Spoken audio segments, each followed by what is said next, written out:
very intimate details in that story. And you ask the question, at times there are no details presented, and another time a very specific detail is presented. And you ask the question, why? That event manifested itself when Musa was talking to Allah subhanahu wa ta'ala on Jabal al-Tur. When he was given the prophecy. He said, the first thing he said to him, he said, Ya Allah, you want me to go to Fir'aun? You know, I'm wanted in that people. I'm wanted among those people. What am I going to do as soon as I walk in there, they're going to kill me? وَلَهُمْ عَلَيَّ ذَنْبٌ فَأَخَافُ أَنْ يَقْتُلُونَ. So that was his first reaction.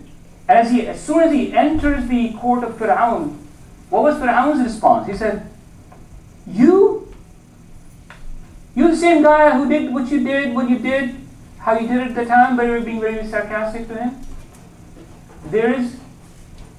He looks at him saying, wait a second, but you are the same person who did whatever. And kind of contextualizes his situation and sort of judges him based upon his past. It was something that he did unintentionally. And that was only known to Allah subhanahu wa ta'ala. So even when you look at that story, you say there's some detail here, but there's a lesson to be derived from this. There's a lesson to be derived from this. You see a kid who comes up to the masjid, he's standing up and he's making salah, or he's making adhan. And you say, hey, what is that? What kind of you're really not fit for this position. This is a very secret position. You're judging this person. And look at the examples of Prophet ﷺ. Look at his examples. I mean, in his lifetime, there's so many examples. I just want to touch upon a few examples. Again, these are all lessons and reflections from Qur'an. You look at these lessons and some of these may not be directly connected, but this is where you need to spend time and reflect and get to sources where you look at these lessons. Because if we act the same way that Musa or Fir'aun was acting, we would do this to people in our community. What did the Prophet ﷺ did? What was his behavior? Wahshi, the person who killed the uncle of Prophet ﷺ, Hamza,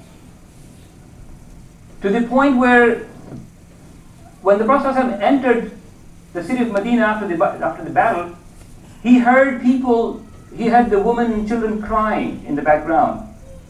And he was profusely crying. It was said that it was one of the events that the Prophet ﷺ was cried so much. He was in such a big pain. And he said, today in every household there's somebody crying for someone. But oh Hamza, no one is crying for you. Because it's your own people, it's your household who did that to you. What was his reaction to Wahshi? He kept sending letters after letters to him. Oh Wahshi, come to Islam. Oh Wahshi, become Muslim. Allah will forgive you. What was his response to him? Who was the owner of that Wahshi, of the Ghulam? She would walk up to the battlefield, she would cut his nose, his ears, and his tongue, and string them together. She would take a dagger and open his stomach. He would take his internals out. She would completely make him naked, tear his clothes out. And the Prophet ﷺ, when he walked to Medina or to Mecca, she came to him, she said, I'm accepting Islam. She said, Ahlan wa sahlan. And he made her a sahabiyya, him radiallahu anha. Ikrimah ibn Abi Jahl, Khalid bin Walid, Umar ibn al-Khattab. I mean, I can give you tens of examples here. Judging people. And I'll inshallah end with one event that really touched. I was listening to this speaker and he mentioned this event. Wallahi, very, very heartwarming. He says, he walked into the masjid and he saw this man, he was covered with tattoos all over. In his hand, all the way to his neck. So when people see someone like that, the first impression is reach out to their phone and like, oh, some trouble is going on here. This guy's going to cause some trouble. And he said, so it was time for prayer, it was asking prayer, and they prayed. And after the prayer, he started talking to him. So brother, where are you? This is the first time I've seen you. So, I'm actually just moved out and moved from California. I'm actually here for South Al and just came back from work, and he was in his work clothes.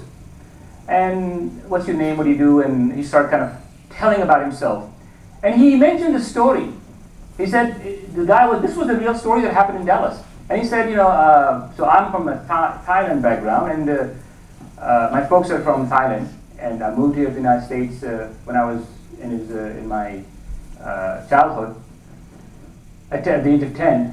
And my uncles were sort of in the gang culture. His uncle and some of his other family members were in the gang culture. So he said, my mother would try to shield me a lot from what's going on.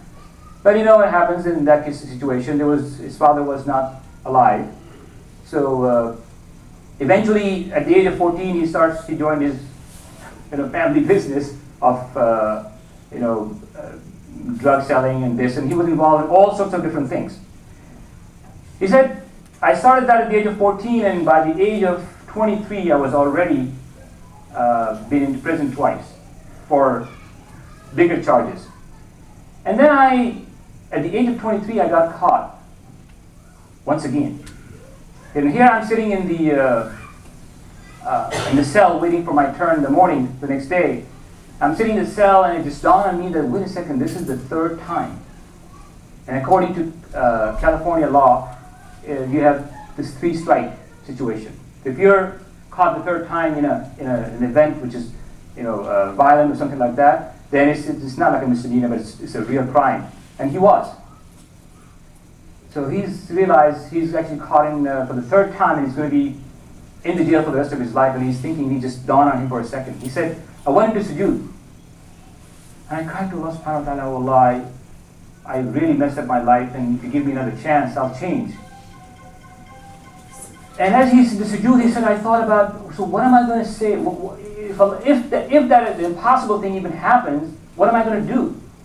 And he remembered, he said his mother used to tell him that, subhanAllah, your grandfather was a hafiz of Qur'an, and you should have really revived his legacy and become a hafiz. I wanted you to do that. Instead, you're really joining your uncle in this business of selling drugs and getting into crime. You're really defaming the family, so on and so forth. He said, so I thought about that for a second, and then I said, inshallah, I will become a hafiz if Allah gives me the opportunity. Next morning, they walk him into the courthouse, and the judge asked him to stand up, and his mother's in the back of the audience crying. Everyone can hear her. She knows what's going on. Everyone knows what's going on. This is the third time he's going to be in prison for the rest of his life. And the judge asked him, he said, so you're 23 years old, and what if I let you go today? He said, funny you asked. I've been thinking about this all last night, and if you let me go, I've repented, and I'm going to change my ways. I'm going to study and memorize the book of Allah, and I'll just follow my religion. He said, case closed, go. He was flabbergasted, like he couldn't believe himself. He gets out of it, everyone is just crying and couldn't believe themselves. And just standing all there, and he says to his mother, how much money you have? I just got 40, 50 bucks. He said, just give me that money. And someone dropped me off at the bus stop. He takes the first bus there to the nearest Islamic center, and gets there and says, I want to make a hifz of Qur'an. And they say, hifz of Qur'an? We don't have a hifz program here. There's a 200-mile away city. Why don't you just go over there? And he says he takes the next Greyhound and gets there and walks in and says, I want to make hifz Qur'an. I want to memorize Qur'an. And they look at him and it's like, wow, these guys have tattoos everywhere. Anyway, he says, okay, come on, welcome. Join us, join the club. What do you know? He said, I know nothing. I don't even know anything about that. 8 months later, he memorized Qur'an. And today, he was mentioning that this brother, he leads the prayer sometimes with all his tattoos. He leads the prayers today with a beautiful recitation. He is working to memorize his own children, and you see his children and they are so respectful, so well behaved, so mannered. So really the point I was trying to make, my brothers and sisters, these stories in the Qur'an, these verses in the Qur'an have a lot of wisdom, and everything that is mentioned, every word that is mentioned, and any detail that is mentioned or omitted, they're for a reason. And it's really up to us to spend the time and understand this wisdom. Because without this wisdom, how do we understand our life and what context do we live in?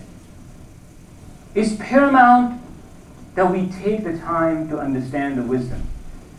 It's paramount that we take these lessons and implement them in our lives. It's paramount we don't judge people. But all these lessons, how are we going to get to them? Unless we study the book of Allah subhanahu wa ta'ala, unless we understand the context, unless we understand the wisdom behind it, unless we understand the chronological order, we understand why something is being, again, I mean, it sounds like for some people maybe this is a big task. But no, it's not a big task. There are really a lot of resources out there. And you can find any one of the resources, find any of the books. Spend the 5 minutes, 10 minutes, 15 minutes, do whatever you can. You're not mukallaf, you're not being required to do something that is out of your inna Allah, la yukallifullahu nafsan illa wus'aha. If you can give $1, give $1. If you can give $1 million, give $1 million. But do what you can. You are mukallaf, you are required to, and Allah will ask you, you're not going to go save the troops or the people in Syria. Yes, we make dua for them. But you can do something here, right here in your community. There's a masjid going on, project going on here. If nothing else, you can contribute to that. If you can teach at a Sunday school, you can contribute to that. If you can be part of a school board, or part of a masjid board, or part of an organization, you are able to do that. Are you really getting off the chair at the end of the day and saying, wait a second, I have more things I can offer. What is the best thing I can do? What are my best skills? Where can I really invest my time? How can I be an effective member in society? How can I contribute to my community and my neighborhood and my family and everyone around me? How can I be a source of benefit? That's how you should think. It's not about you. Because you are taken care of by Allah. When you do that, Allah will take care of all your needs. And if you don't do that, the opposite is true. Allah will make you troubled and busy with the activities of life. You get done from one, here comes another problem. Here comes another problem because you really wanted this world. Allah will keep you busy in that, and you'll never get the time. But if you really dedicate your resources and your time and your efforts for the sake of Allah subhanahu wa ta'ala, Allah will take care of all your needs. He just wants to see. He wants to see an action plan. He wants to see some movement from your part. Can I get the Qur'an? Can I understand the Qur'an? Can I act upon the Qur'an? I have the need. I have a grand plan. I want to donate $1 million to the masjid if Allah gave me. But wait a second. If you have a $10 in your pocket and you pass by the box outside there, would you give it or not? Allah will see the effort. Because we have grand plans and we may not be able to accomplish them all, because most of the time we are only able to accomplish a fraction of those plans. But do that first and hope and make dua that Allah subhanahu wa ta'ala will give you the ability to do the rest of the plan. So we ask Allah subhanahu wa ta'ala to give us really the understanding of and the wisdom, and that is really everywhere in that book that He has sent to us. وَقُولُ قَوْلِ هَذَا وَاسْتَغْفِرُ اللَّهَ الْعَظِيمَ لِي وَلَكُمْ فَاسْتَغْفِرُوهُ فَيَا فَوْزَ الْمُسْتَغْفِرِينَ.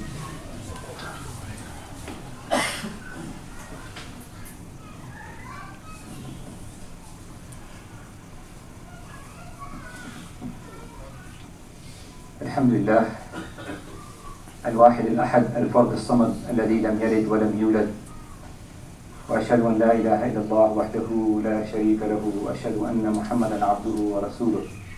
عباد الله، إن الله أمركم بأمر بدأ فيه بنفسه وثنى بملائكته وقدسه حيث قال إن الله وملائكته يصلون على النبي يا أيها الذين آمنوا صلوا عليه وسلموا تسليما. اللهم فصل وسلم وبارك على سيدنا محمد وعلى آله وصحبه أجمعين. عباد الله إن الله أمركم بأمر بدأ به من نفسه وثنى بملائكته وقدسه حيث قال إن الله وملائكته يصلون على النبي يا أيها الذين آمنوا صلوا عليه وسلموا تسليما. اللهم أعز الإسلام والمسلمين، اللهم أعز الإسلام والمسلمين، اللهم أعز الإسلام والمسلمين، وأذل الشرك والمشركين، ودمر أعداءك أعداء الدين، ودمر واحفظ إخواننا في سوريا وفلسطين والشام وكشمير والعراق وفي جميع أنحاء المسلمين يا رب العالمين. بعد الله يأمركم الله وأقم الصلاة.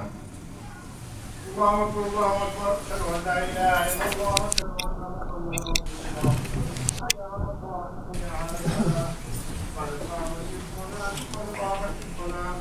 الله أكبر الله أكبر لا إله إلا الله.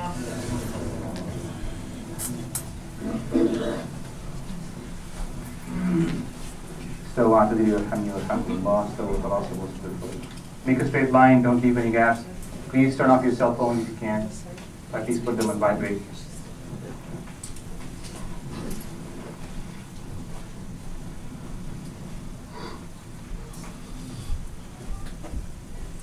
Allahu Akbar.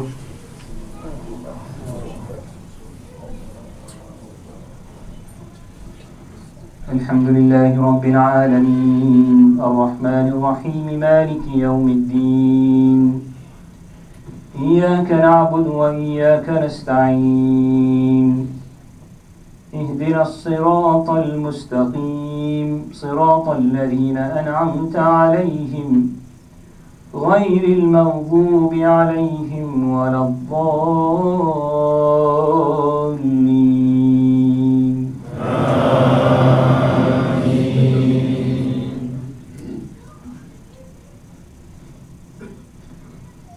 والضحى والليل إذا سجى ما ودعك ربك وما قلى وللآخرة خير لك من الأولى ولسوف يعطيك ربك فترضى ألم يجدك يتيما فآوى ووجدك ضالا فهدى ووجدك عائلا فأغنى فأما اليتيم فلا تقهر وأما السائل فلا تنهر وأما بنعمة ربك فحدث.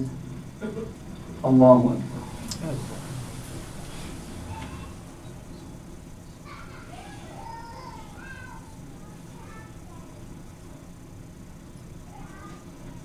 سمع الله لمن حمده. الله أكبر.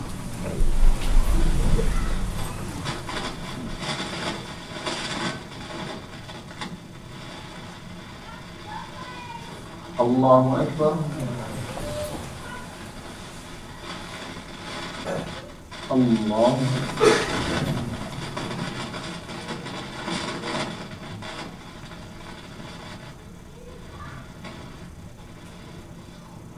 الله أكبر. الحمد لله رب العالمين الرحمن الرحيم مالك يوم الدين إياك نعبد وإياك نستعين اهدنا الصراط المستقيم صراط الذين أنعمت عليهم غير المغضوب عليهم ولا الضالين.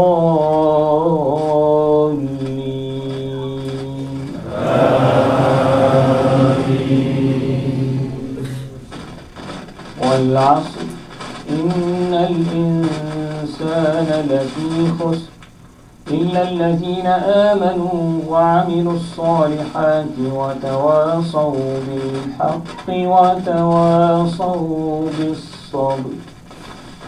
الله أكبر.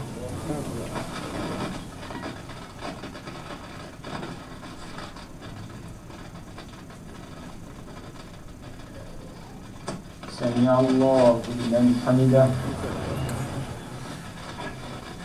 الله أكبر.